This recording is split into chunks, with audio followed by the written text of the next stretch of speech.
Olá pessoal, estou aqui com vocês para mais uma aula da nossa física e hoje nós vamos falar de impulso e quantidade de movimento. Impulsionar o corpo, como o próprio nome já diz, já traduz, é aplicar uma força e dar um empurrão nesse corpo. Então nós vamos impulsionar um corpo aplicando uma força, esse impulso começa então no ato em que a força começa a atuar e termina no momento em que você para de exercer essa força. Então nós vamos ter aí um impulso calculado para um intervalo de tempo ΔT. Vejamos então como fica a definição do impulso. Olha lá, um corpo está sofrendo a ação de uma força, o impulso então é dado pelo produto da força pelo intervalo de tempo ΔT. Unidade, nós temos no Sistema Internacional força dada em Newton, e o tempo dado em segundos. Daí então a unidade de impulso Newton vezes segundo. Bom, então como nós vimos, a definição ela é válida para uma força constante. Se a força for variável, nós temos outros modos para calcular. Nós vamos usar o conceito de força média ou o método gráfico. Então vamos observar o método gráfico e esse conceito de força média. Então pela força média nós temos aí que o módulo do impulso é igual ao módulo da força média multiplicada pelo ΔT.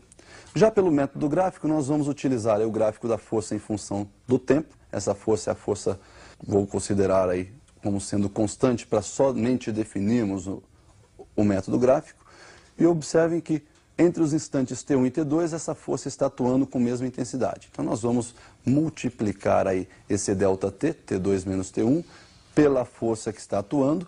E pelo gráfico você percebe que esse produto ΔT vezes F nos dá um cálculo numericamente igual à área dessa figura que está achurada aí. Daí então o impulso numericamente igual à área. Bom, então nós vimos aí duas outras formas para calcular o impulso quando a força é variável.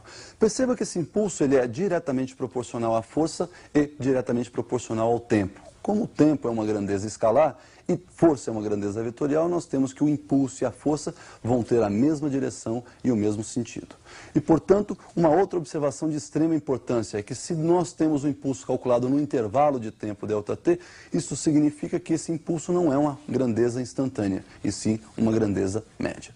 Bom, quando você impulsiona o corpo, esse corpo então adquire uma quantidade de movimento. Essa quantidade de movimento pode ser chamada também de momentum ou momento linear. Vamos então definir essa grandeza. Então a nossa quantidade de movimento ou momento linear, nós vamos representar pela letra Q. Perceba então que nós temos um corpo, ao receber então a ação de uma força, ele sofre uma alteração na sua velocidade vetorial, e o produto dessa massa do corpo pela velocidade vetorial adquirida por ele, nos dá a quantidade de movimento ou o nosso momento linear. A unidade de quantidade de movimento nós podemos extrair lá do Sistema Internacional, lembrando que a massa é dada em quilograma, e a velocidade é dada em metros por segundo. Daí, então, a unidade da quantidade de movimento ser quilograma vezes metro por segundo. Essa quantidade de movimento também é uma grandeza que depende exclusivamente aí da direção e do sentido da velocidade, ou seja, a quantidade de movimento, por ser grandeza vetorial, ser diretamente proporcional à massa, que é uma grandeza escalar, e também proporcional diretamente à velocidade, vai ter a mesma direção e o mesmo sentido da velocidade. Essa quantidade de movimento vai ser constante em duas circunstâncias. Ela pode ser constante igual a zero, quando o corpo estiver em repouso, ou ela pode ser constante diferente de zero, se o corpo estiver em movimento retilíneo e uniforme. Então nós vimos aí a quantidade de movimento como sendo uma grandeza agora instantânea, porque ela depende da velocidade instantânea. Quando o corpo é extenso, como nós vamos fazer para determinar essa quantidade de movimento para um corpo extenso? Observe então no visual como é que isso vai ficar. Olha lá, para o corpo extenso nós vamos utilizar a massa do corpo e multiplicar pela velocidade do seu centro de massa. Portanto, a quantidade de movimento do corpo extenso, nós vamos multiplicar a massa pela velocidade do centro de massa desse corpo. Observe que para um sistema de muitas partículas também nós devemos fazer um somatório de quantidades de movimento. Somatório vetorial, obviamente. Então nós temos aí que a quantidade de movimento do sistema para várias partículas é a quantidade de movimento da primeira partícula mais a quantidade de movimento para a segunda partícula e assim por diante. Se nós tivermos N partículas, nós vamos ter então N quantidades de movimentos sendo somadas. Portanto, a quantidade de movimento do sistema é dada pelo produto da massa do primeiro, pela velocidade do primeiro, mais a massa do segundo, pela velocidade do segundo, e assim por diante, até chegarmos na massa do enésimo corpo multiplicada pela velocidade desse enésimo corpo. Bom, pessoal, e também vimos aí a definição da quantidade de movimento, então, para duas situações diferentes, corpo extenso e para um sistema de muitas partículas. O que nós vamos fazer, então, agora é associar essas duas grandezas, o impulso, que nós definimos inicialmente, e a quantidade de movimento. Para isso, então, nós vamos definir um teorema chamado teorema do impulso. Vamos observar, então, no visual como fica o teorema do impulso. Bom, teorema do impulso, nós temos, então, um corpo de massa m, que vai sofrer a ação de uma força que nós chamamos de força resultante. Essa força tem a mesma direção e o mesmo sentido do deslocamento. Velocidade inicial desse corpo V1, a sua velocidade final após o deslocamento V2, após o deslocamento D. E nós sabemos que a força resultante é massa vezes aceleração pela segunda lei de Newton. Bom, uma outra equação que nós temos em mente é a da aceleração. A aceleração é variação de velocidade num certo intervalo de tempo, ou seja, a aceleração média, a rapidez com que varia a velocidade. O que nós vamos fazer então é uma substituição aí da aceleração na primeira equação, na segunda lei de Newton, por ΔV sobre ΔT, onde então nós temos a força resultante igual à massa que multiplica a variação de velocidade por variação de tempo. Se multiplicarmos a equação membro a membro por ΔT, nós vamos ter aí de um lado da igualdade força resultante vezes ΔT, do outro lado nós vamos ter massa vezes variação de velocidade sobre ΔT, variação de tempo, multiplicada por ΔT. Simplificando então o segundo membro da equação, ΔT multiplicando e ΔT dividindo, nós temos que a força resultante vezes ΔT, que é o próprio impulso, igual a massa vezes a variação da velocidade. Variação da velocidade nós conhecemos, é velocidade final menos velocidade inicial. Então nós temos o produto da massa pela diferença das velocidades. Bom, m vezes V2 menos V1, fazendo a propriedade distributiva, nós temos aí que o impulso é igual a m vezes V2, massa vezes a velocidade final, menos a massa vezes a velocidade inicial. Pessoal, massa vezes velocidade nós já sabemos do que se trata. Massa vezes velocidade é quantidade de movimento. Então, o impulso será a quantidade de movimento final menos a quantidade de movimento inicial. Daí o teorema, então, se resume em dizer que o impulso é igual à variação da quantidade de movimento da partícula. Bom, pessoal, então nós verificamos aí a definição do impulso e constatamos que o impulso é igual à variação da quantidade de movimento.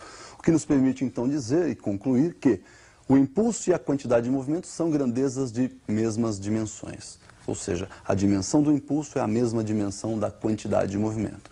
Bom, uma outra observação importante para o nosso estudo de impulso e quantidade de movimento são os sistemas isolados.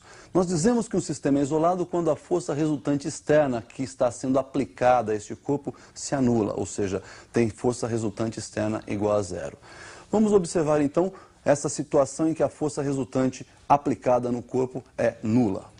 Bom, então o sistema mecânico isolado é aquele sistema em que a força resultante externa é nula, é igual a zero. Bom, sempre que um sistema for isolado, nós podemos tirar daí um princípio ou um teorema muito importante. É o princípio ou teorema da conservação da quantidade de movimento. Então, se nós temos o sistema isolado, isso implica numa força resultante externa igual a zero. Se a força resultante externa é igual a zero, nós temos o impulso nulo. O impulso também é zero. E se o impulso é nulo, nós não temos variação da quantidade de movimento, o que implica numa quantidade de movimento constante. Daí, então, se o sistema é isolado, a quantidade de movimento se mantém constante. Bom, pessoal, quando nós falamos de sistema isolado, existe um caso de muita importância para o estudo de sistemas isolados, que é onde ocorre a explosão de um corpo. Nós vamos observar que numa explosão, nós temos o princípio ou o teorema da conservação da quantidade de movimento. Então vejamos uma explosão de um corpo, como a quantidade de movimento se conserva. Então nós temos aí o exemplo onde ocorre a explosão de um corpo. Um corpo de massa m vai se dividir, por exemplo, em 4 partes, de massas m1, m2, m3 e m4. Se antes esse corpo está parado, obviamente após a explosão, essas partes vão adquirir velocidades, que nós vamos chamar de V1, V2, V3 e V4, respectivamente. Perceba que a massa, então, total do corpo é o somatório das massas de cada uma dessas partículas, de cada um desses fragmentos. Então, a massa total é a soma das massas. Como na explosão não existe nenhuma força externa atuando neste corpo, nós dizemos que as forças que atuam aí durante a explosão são forças estritamente internas. né? Então nós podemos dizer que nesse sistema a quantidade de movimento antes da explosão é exatamente igual à quantidade de movimento depois ou imediatamente depois da explosão. Bom, um outro caso muito importante que nós temos aí para sistemas isolados é quando dois corpos sofrem uma colisão. Esse sistema também é muito importante e vai aparecer no vestibular. Vejamos então a colisão entre dois corpos. Então a colisão entre dois corpos nós temos aí o antes e o depois da colisão.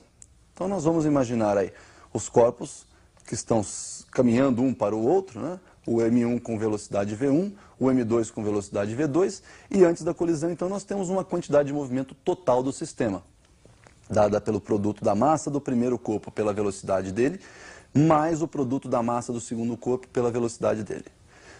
Após a colisão, esses corpos, então, têm uma alteração em suas velocidades. Olha lá, o M1 passou a ter uma velocidade que estou chamando de V3, e o M2 passou a ter uma velocidade que eu chamei aí de V4. Então, nós podemos também calcular uma quantidade de movimento do sistema logo após a colisão. M1 vezes V3, que é a sua nova velocidade, mais M2 vezes V4, que é a sua nova velocidade.